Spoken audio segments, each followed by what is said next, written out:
88,5% од граѓаните перцепираат дека лажните вести, односно невистините и дезинформациите, веќе представуваат сериозен проблем кај нас. Значи, граѓанството е свесно за проблемот. Како главни ширачи на дезинформации кај нас се перцепираат политичарите со 90%, новинарите со 89%, што е малку голем. Мене оваа бројка малку и ме боли, верувам и 50, затоа што ова покажува дека ние овде во професијата малку сме потврлиле и сме се довеле во состојба целата професија да биде перцепирана од јавноста како ширач на дезинформации.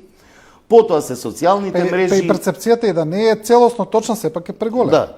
Социјалните мрежи, порталите, но пазете сега, граѓаните сметаат дека службите, дипломатите и службите на ЕУ со 52% и на САД шират дезинформации повеќе отколку дипломатијата и службите на Русија, која што на оваа скала е со 45%.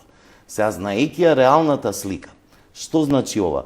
Ова значи дека тие одделенија во дел од руските државни безбедносни служби и други служби успеале да го наметнат тој наратив во нашата јавност. Ние знаеме како функционираат структурите на Европската Унија во нашата земја. Знаеме како функционираат структурите на Соединетите држави во нашата земја.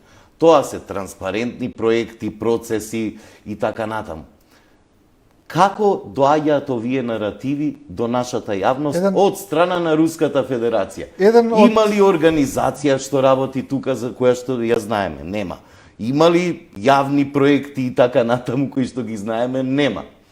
И сега од една страна имате едно транспарентно делување на нашите западни сојузници, од друга страна нетранспарентно делување на Руската Федерација, но ефектот е за жал овој. Ја губиме, условно речено, битката со пропагандата на Руската Федерација тука во земјата, антизападната пропаганда.